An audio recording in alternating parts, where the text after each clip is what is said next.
Something that I started to do a few years ago, just to make sure that I'm consistently doing the things that I love and doing things that I'm good at, and figuring out ways not to do the things that I'm not good at, and especially not doing the things that I absolutely don't want to do. I created this little document for myself, and I asked myself a question, like, what are the things that I love to do? You could do this, by the way, for people also. Just be careful with that one. But if you invest just a moment of your time, 7 minutes, to write in that middle circle, and this is relating to business, okay? So as it relates to your business, what do you love to do? What are you tolerating doing? And what do you absolutely hate to do or are not good at? That clear? What do you love to do? What are you tolerating that you're doing? And what do you absolutely hate doing or are really, really not good at it? So, if you really want to be happy, follow this model. And what you'll find is the things that you love to do are the things you're good at and that are easy for you or easier for you. The things that you're tolerating are things that you're doing because they've got to be done, but you really it's just your whole heart and soul and mind isn't it? And the things that you're doing that you hate doing or are not really good at, that's like being in quicksand for most of us in business. And so a lot of people ask me, well, but John, these things have got to get done. I agree. Who says you've got to do them?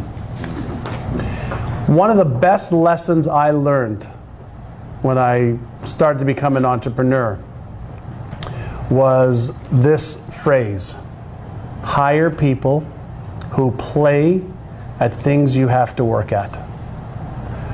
How many of you don't have to work, like really work at the things you love? I mean, you're putting effort in, but it's not considered work to you, is it? You're playing, you're having fun. It's like being an athlete or a musician. You get to do that. Then, when we start to tolerate stuff, it's like, okay, no, it needs to get done, and I do it because it needs to get done. And it gets worse when you start doing things that you're not good at and that you hate doing. Right?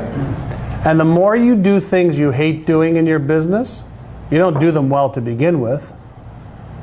Okay? Sometimes you do, actually. But you're just not trading your life and your life force for what you want to do.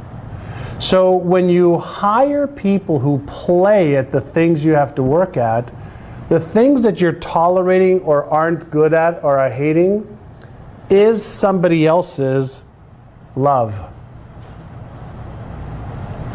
And when you can get people on your team that you either partner with, barter with, defer payment to, or pay, and you focus on your core as much as possible, that's where you have the most fun growing your company. Anytime you're out of your heart, your zone, it's work. It's hard. It's stressful. It may be rewarding. It may be beneficial, but it's not what you're going to do great. Never, ever, I'll qualify the never. You can do something you hate really, really well. It's just not worth the trade. You just end up procrastinating about it. Yeah, you procrastinate, you excuse, you do all of the stuff. And so the reason I want to take you to this, exercise, some of the stuff that we're going to be talking about that needs to get done, you as the CEO of your own company, you just need to make sure it gets done. What I don't want any of you to think or feel is that you're adding 20 more jobs to what you're already doing. But if you can look at this list here and go, okay, I want to do more of that stuff in the middle. Now let's use our intelligence and our thinking to say, okay, great, how do we do the stuff, or how do I get the stuff done that I'm tolerating right now? How do I get the stuff done that I don't want to do? I hate it. And what I want you to stop thinking about is, well, I can't afford it. I don't know how. There's nobody that I know who can do that. Well, that's your belief. Don't allow your beliefs to get in the way of your progress. Because as soon as you make the decision that you're not going to do things you tolerate anymore, and you're not going to do what you're not good at, magically, the right people start to appear. And if the magical people don't start to appear, then you can ask yourself a question, great, if I don't want to do the stuff I'm tolerating, and I look at my financial and non-financial ability, and what I value and what I want to do and don't want to do, what is a strategy to get that done? How can I versus why I can't thinking? So who can I get to help me? What's the right process? What's the right system? What's the right way to compensate them? If you take your circumstances, throw them out the window as far as giving you excuses, and you come up with a different plan, you could solve every one of these problems. Not everybody works for money. Not everybody, people work for free. There's scores of organizations and people that are willing to lend you their time, their money, their expertise. You just have to make the decisions of what you're willing to do and not do, and what you want to trade your time for, and do more of that. And if you start to ask better questions, better answers appear. Even if you say, I don't want to do this anymore, can anybody help me figure out how I can get that done by somebody else? See, when somebody else is in their area of love, of what they love and play at, your work is easy for them. Hard for you, easy for them. But the key is the thinking and the belief that you can build your business this way. You don't have to be in the possession of the specialized knowledge or process or money or system or anything. You have to be the director to build your business this way. And what happens is you end up doing what you do that you love better and better and better and better, because you get more time to do it. Now, all the stuff we're going to be talking about, you need to know. As the CEO, you need to know what all these moving pieces are in your 747. If you don't know it, how can you lead it? Ignorance is not an option. So hopefully we're going to turn on a whole bunch of lights, and then we're going to develop some strategies and tactics to take the first step. What's the first step? For you, getting your values aligned. You already have a really good business, giving you a good lifestyle. Get your lifestyle aligned with your business and your values, you'll be a happier person. A happier person, you're going to want to build your business some more. But if we don't get your values aligned first, you're going to make $5 million a year. You're just going to be miserable. You just find more things that just not working. It's just too freaking hard. Get your values in line. Start living the values. Oh my goodness. That son of yours that you have as a highest value, the moment you invest with him will be magical, because you won't be worried about your business. Right? Little hinges swing big doors. Just remember that. Little hinges swing big doors. What we want to find out for each one of you is, what are your little hinges that'll help swing big doors? We can help you find those little hinges and focus on those. That's what I call the critical few versus the trivial many. There's 500 things you could do in your business right now, but they're not equally as important. There's 100 things you could do in your life right now, but they're not equally as important. There's a few critical ones. When you get those in line, bam, we start to have flow. And the key is to get into flow as often as possible. You're in your element when you're doing that stuff in that middle. You're out of your element when you're doing anything outside of that stuff. And many of us were raised, if you want to do it right, do it yourself. Can't rely on other people, right? Baloney, baloney. I've got a phenomenal team of individuals that I can rely on, that I count on, that I trust and that I love, that are smart, way smarter than I am in their area that they love. And together, we can make things happen a lot faster than if it was me on my own. So who's got some things they want to share of some stuff that they either hate to do or are not good at? Neil? Admin, bookkeeping. Admin, bookkeeping. Audit reports. Who loves it here? Is that a tolerate or a hate not good at? Tolerate writing reports, but hate bookkeeping. Wait, and let me ask you a question. Give me something that you love to do, that when you're doing that, you're earning the highest income you could be earning. What's that? Presenting. So when you're presenting the right message to the right person, what's that worth per hour or per day for you? Come on, spit it out. Hundreds of thousands. Hundreds a day? It depends on the crowd. And, Give me your best crowd, your best day, could be hundreds of thousands. hundreds of thousands.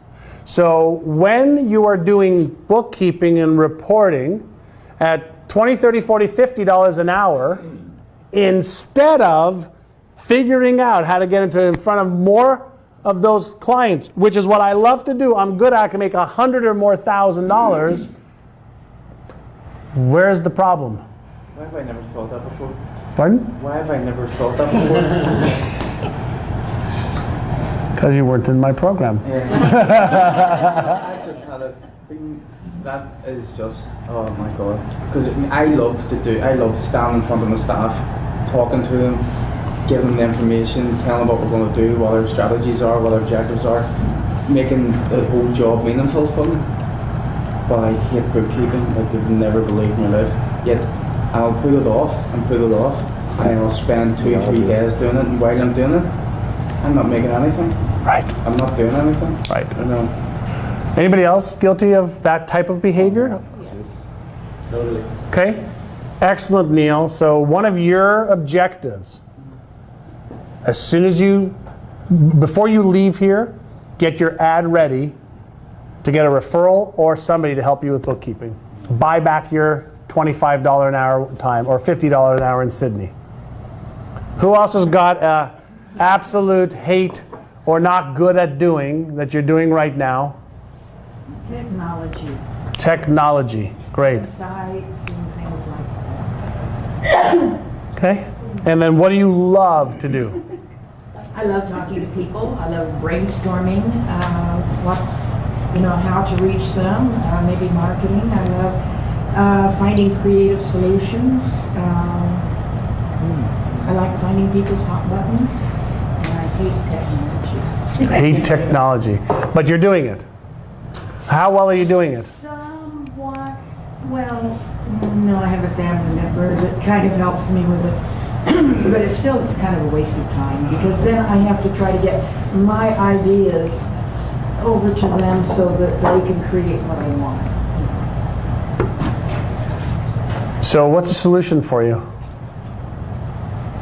I don't know. If you did know, what would one solution be? We're playing this game out. It's all a mental game. I know. The solution is for me to learn more about it so that I can communicate with it. From what's in my head to them, so that they... So learn more about what you hate doing. I really do have to do that, yeah. Why?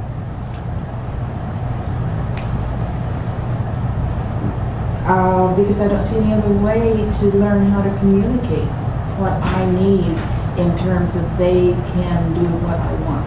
Okay. If that makes sense. I don't have to learn a lot about it, but I do have to learn a little bit. Okay, mastermind time. Where's she having a challenge in thinking here? She's got the wrong person she's trying to communicate to, because I had that same struggle. And the more I had to communicate, they wanted to educate me, I realized they weren't loving and weren't that good at what they did. I'm real simple. I tell someone who's a geek or whatever, and they go, "Oh, ma'am, this is fun." I ain't no family. No family input for family or friends that are helpers. I don't mean family that are expertise, but No opinions. That's right. I want to No more opinions. stole that line from me now. no I got it. Okay. Who else sees some? Can I share? Kaz, of Sorry. course, everybody, yeah. Before I became a life coach, I was an internet marketing consultant, and I have a client who was over 60 and doesn't know how to send an email, but she had this vision to want to sell. She's a hormone balance specialist. She wrote a book about it, so she is good at what she does, but she didn't know internet, she didn't know computer. What she did was just hire a student who is good at computers and internet, and then in 6 months her vision was to sell her information products, PDF, over the internet. So I gave her some consultation. In 6 months she started making $15,000 out of the information product. She still didn't know how to send the email. Did you understand? Did everybody hear Kaz? She had a client who was over 60 years old, didn't know how to use the internet. She had a product that she wanted to sell online. She hooked up with a student, right? The student who knew how to work the technology was getting some consulting with Kaz. She was able to convert her information into a PDF, and she made $15,000 online. Well, in 1 month. Right? Oh, $15,000 in a month. I mean, every month. And then she only paid $10 an hour or something to the students. She paid $10 an hour. Yeah. just a real quick connect to that is I tried to record a CD for about 2 years, 3 years. I hired people to come into my little homemade studio, and they were kind of good at what they did and tried to educate me. And every time I'd go in, when they weren't there, it was frustrating. I couldn't do anything. I met a guy, he lived in New York. All I did was record simple tracks. I'd email it to this guy in New York. We talked on the phone. In 5 minutes, he made me feel like a king. He didn't try to educate me on anything, and we had a CD. And that was the selling point. He didn't try to educate you. So just a point for everybody. You don't want to get better at anything you hate. Amen. Okay? Yeah. You want to get better at what you love. Oh God. Oh! Yes. You don't want to get better at it. There are people who are so damn good at things we hate. We want to get better at what we're really good at, what we love. Hang on a minute. What if, we're all business owners. I'm crap at numbers, right? I'm useless with a list of Spreadsheets and Excels and it means budgets nothing and to- performas it means and... nothing to me. Uh-huh. I was rubbish at maths, and I guess I will never ever be good at maths. But I have to You what? understand a little bit. What would you say? You I'm were rubbish what? at maths. And you'll never, ever, ever, ever, ever be good at it. So let me ask you a question. If you had to learn some fundamental bookkeeping and budgets versus actuals and reading spreadsheets, or you couldn't ever, ever, ever open up why you're doing this in the first place, could you get good at math? I'd have to try and get to grips with it. Well, that's what I'm trying to do. Okay, what is it you're resisting and fighting against? Do you know that math is the same as learning how to cook? And do you know that math is the same as learning how to play a musical instrument? It's a pattern. It's just recognizing patterns. And every single human being has got math skills or you wouldn't be alive.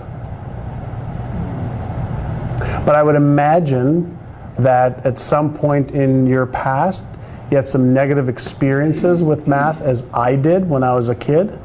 And that set up this belief that you're not good at math. It set up an expectation that you're not good at math. Yes. What's 2 plus 2? 4. You're good at math. So, but I want you to finish. I wanted you to catch an affirmation that you have about yourself. I'll never, ever, ever be able to do it. Really? Okay, well, what if you had to? Well, I'm having to, but it still doesn't make a lot of sense to me. Okay, there's ways to look at business numbers that makes a total. If I showed you our financials, it's so easy. Here's how much is coming in. Here's how much is going out. Here's your payables. Here's your receivables. What else do you need to know? Here's how much cash is in the bank. Here's how much cash you're going to have next week. Here's how much cash is going to be the week after. Here's some assumptions we made based on, our statistics for the last week or 2 or 3 or 4. Can you understand that? Yeah. Good. You just need a good bookkeeper to give you one sheet every day or every week to give you the key performance indicators for your business. Okay. I can give you one of those. I have a long spreadsheet you can send it to. You just put in your sales for the week, what your wages were, what the cost of product was, and it'll do it all for you. At the bottom it'll tell you whether you were profitable or not. Because I used to hit that as well. Wow. And then to say that right, all I need is something very simple here to tell me Yes. exactly how we're doing. There are I hate reading balance sheets and all that sort of. people who play at this stuff. And it's certainly a skill, a certain type of person that plays at that stuff. But the only purpose of reports is to be able to utilize them to make decisions. Every business is a mathematical equation. Every marketing campaign, every sales campaign, every business is math. So, and it's simple the key with bookkeeping and reports is it has to make sense for you to be able to make decisions. Think of yourself as the captain of a ship that's getting coordinates, information about the wind speed, the direction, how fast you're moving forward, how fast you're moving back, just so you can make decisions to go left, to go right, to go faster or slower. That's all the numbers are. Do I go left, right, faster, slower, or do I stay still? That's all you need to, it's just information that allows you to make decisions. If you're marketing, it's just information. Did this work? Didn't it? If I tweak this or tweak that, will I get better results? Like I just hired 3 new salespeople. On our board, we have how many leads we gave them, how many calls they made, how many appointments they made, how many sales they've made. And I could tell just with those, just watching those numbers, I could tell ratios.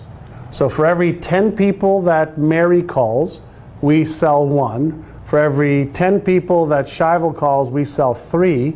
For every 10 people that Jeff calls, we sell this. And for every 10 people, here's how many appointments they set. It's a mathematical equation.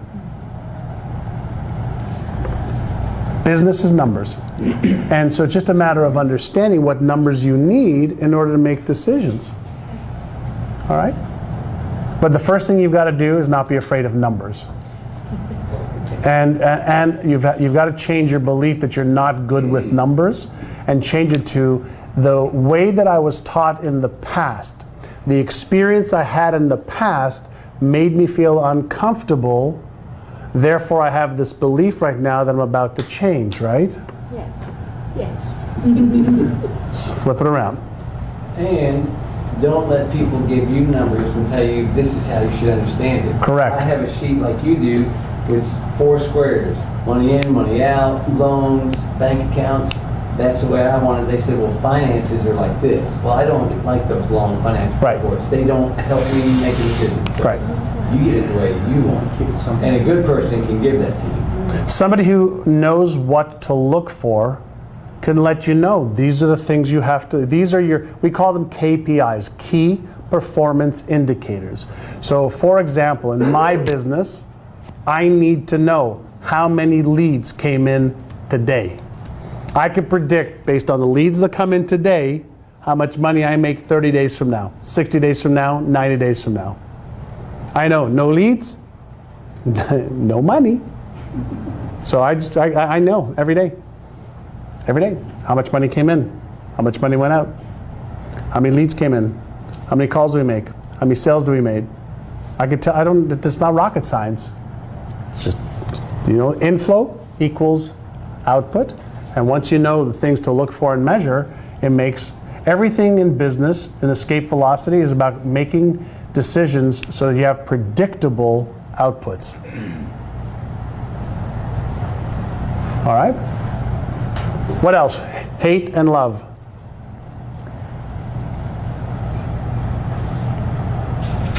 I hate to organize all the folders I have on my computer. You hate to organize all the folders on your computer. And you love to? I love to give presentations and talk about life leftovers all day long. So when we talked over here about where to put focus and energy, okay? What we're always looking for as being the CEOs is answering this questions. What are my, meaning you, highest A, income producing activities? What are my highest income producing activities? Based on what do I love? What am I really great at? And B, what are my highest impact producing activities? So, what's the difference? Highest income producing activities for Neil, if he or when he's in front of an audience and he gets to do his magic, he can make $100,000, $200,000. How many people get to do that? What? Neil, I wouldn't be frickin' doing anything else. Okay? Eamon, all right, based on his love and what I know about the restaurant business, when he empowers his employees, when he motivates them, when he energizes them, inspires them, teaches them, guides them, and they go out and are little Eamons, evil Eamons, little evils, right? His highest impact activity produces high income. So we talk about where do I put my focus and the energy? What's your highest income producing activity? What's your highest impact? And when you do that, the ripple effect of it, or the return on energy and return on investment, is the highest. If you don't know where your highest income is or impact is, you will trade your time for all the trivial stuff that you could be paying $8, $10, $12, $20, $30 an hour for. And when you look at the end of the day, the end of the week, you go, God, I worked 80 hours. Of course you did. You're doing all this stuff that you shouldn't be doing. Spend more time at your genius and the stuff that you love. Your income and productivity goes through the roof. But we have these beliefs that hold us back. Well, I don't have the money to hire them. I don't know who to hire. I don't know how to train them. Well, I have to manage them. Okay, live with those excuses. You want to be rich, or do you want to be right? You don't want to learn technology. You want to find somebody who can sit with you and just talk to you. What do you want to do? I got the message on communicating with the wrong people. Bingo. There we go. And remember the first thing we start off this morning? You're responsible. Right? You're not just responsible, but when you are building your business, the decisions you make or decisions you don't make, you're responsible. This is not a blame game. If you're into the blame game, you might as well pack up your bags now. The only place to look in the mirror is at you. I'm either making the right decisions or I'm not. I either know what to do or I don't. Do I want to fix it? Do I want to make it better? I have a sheet that you're all going to get called the Daily Results Planner that we're going to show you tomorrow. We talk about daily rituals on how to start every day answering this question first. What's my highest income producing activity today? Everything else is irrelevant, or my highest impact activity today. And when you start to develop that as a habit of, I'm not going to frickin' do that other stuff. It's easy, I know how to do it, I'm tolerating it or I hate it, and you start focusing on highest income producing activities. More money from my existing customers, more money per sale, more customers. High income activity. Impact, hiring the right people, training them, managing them, creating the right processes, creating the right systems for leveraging high impact. Working on my business to understand this, my marketing message, my hook, the process, the channel. Understanding my numbers so I can tweak it, high impact. That's when you start to go from wherever you are to that next level. You think I'm passionate about this? It's true. But this again is your thinking, then you've got to follow it up with your behaviors. So John. Yes, Neil. Presenting is the highest income producing. Then high impact would be what, like having articles, performing website, everything that channels people towards an event? Well, that may not be your highest impact activity, and maybe a highest impact activity for your company. Yeah. Absolutely. Yeah, the key is, what's my highest income producing activity? What are the other high impact activities that my company has to do?